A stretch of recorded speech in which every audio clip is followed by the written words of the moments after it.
योद्धा न्यूज मराठी। राजगुरुनगर खेड तालुका आपत्ती निवारण व्यवस्थापन समितीची बैठक संपन्न। प्रशासनाची मान्सून पूर्व तयारी पूर्ण। राजगुरुनगर पावसाळ्याच्या पार्श्वभूमीवर खेड तालुका आपत्ती निवारण व्यवस्थापन समितीची महत्त्वपूर्ण बैठक नुकतीच खेड तहसीलदार कार्यालयात पार पडली।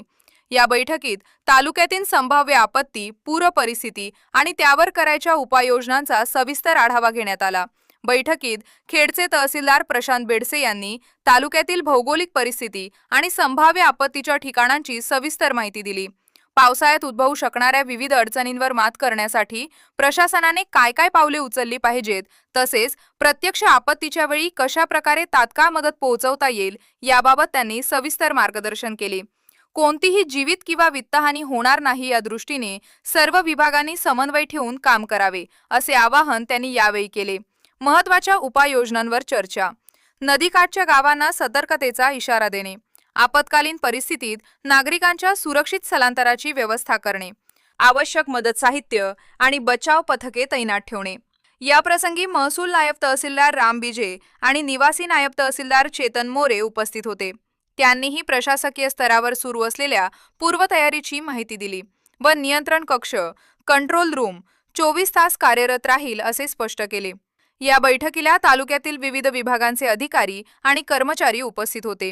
या बातमीचा आढावा घेतलाय आमचे योद्धा न्यूज मराठीचे प्रतिनिधी अमित टाकळकर यांनी। खेड तालुक्यात काही ठिकाणी मोठ्या प्रमाणावर पाऊस पडल्यामुळे रस्त्यावर पाणी आलं आणि त्यामुळे वाहतुकीस अडथळा निर्माण झाला। तसेच काही लोकांच्या घरात देखील पाणी त्या ठिकाणी गेलेलं आहे।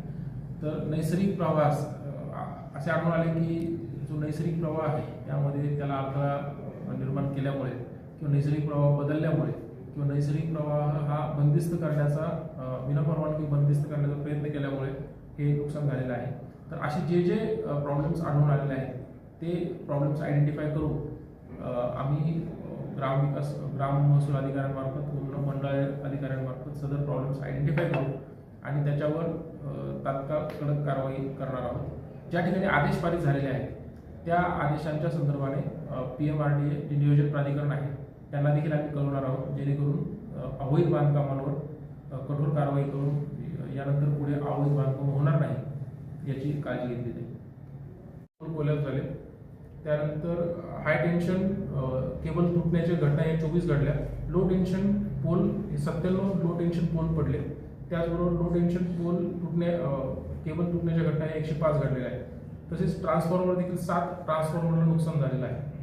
असं एकूण एवढ्या नुकसानीमुळे एकूण 2377 कुटुंबांची लाईट ही डिस्कनेक्ट झाली होती।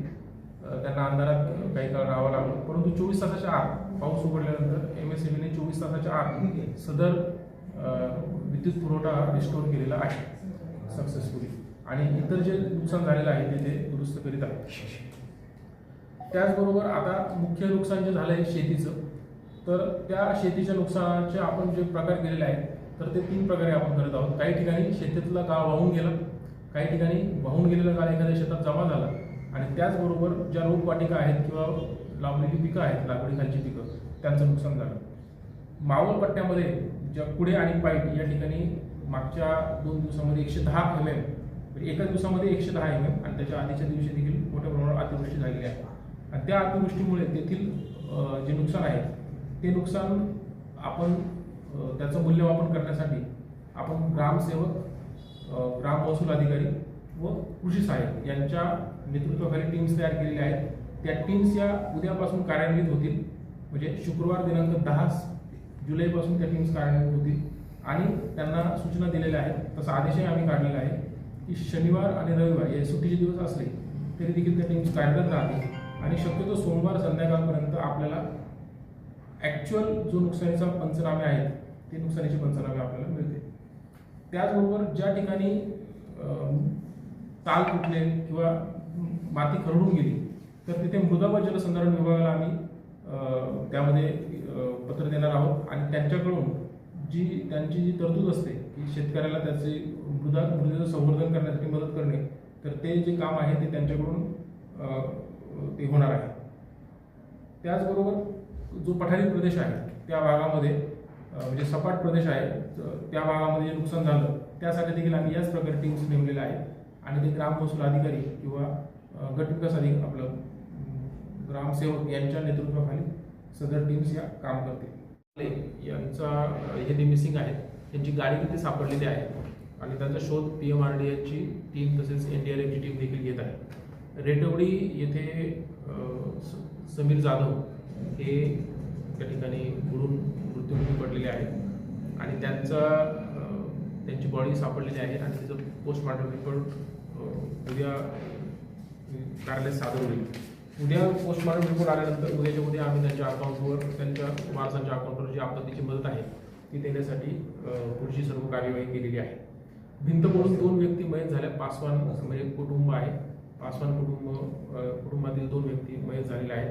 त्यांचा देखील पोस्टमॉर्टम रिपोर्ट उद्या प्राप्त होईल आणि त्या संदर्भात आपत्तीच्या अनुषंगाने कारवाई करण्यात येणार आहे. त्याचबरोबर घरात पाणी घुसून खेड तालुक्यामध्ये ज्या ज्या ठिकाणी नुकसान झालेलं आहे तर आम्ही त्या 2 प्रकारच्या टीम्स केलेल्या आहेत. त्यामध्ये नगरपालिकेसाठी यांच्या नियंत्रणाखाली मंडळ अधिकारी तसेच तलाठी आणि कर निर्धारण अधिकारी अशा व्यक्तींची नेमणूक त्या ठिकाणी करण्यात आलेली आहे. त्या तिन्ही नगरपालिकांमध्ये ज्या ज्या ठिकाणी घरामध्ये पाणी घुसून नुकसान झालं त्याचा पंचनामा आणि त्याचा अहवाल हा तेथील मुख्याधिकारी यांच्या सहीने हा या कार्यालयात सादर केल्यानंतर पुढील कार्यवाही त्यामध्ये करण्यात येणार आहे. त्याचबरोबर ग्रामीण भागामध्ये जे नुकसान झालेलं आहे त्यामध्ये घरात पाणी घुसून जे नुकसान झालं त्या ठिकाणी BDO, आपलं ग्रामसेवक आणि आमचे महसूल अधिकारी हे एकत्रित रीतीने पंचनामा करून त्याचा रिपोर्ट आपल्याला देणार आहे. या ठिकाणी 3 रूट हे STचे बंद झालेले आहेत रस्ता खराब झाल्यामुळे आणि पूल खचल्यामुळे. तर ते जे 3 रूट आहेत ते सुरू करण्यासाठी वेताळे या ठिकाणचा रस्ता तात्काळ दुरुस्त करण्याचं नियोजन आहे. 13/7 पर्यंत वेताळे येथील रस्ता दुरुस्त केला जाईल आणि ते जे 3 रूट आहेत ते तिन्ही रूट सुरू करण्यात येतील.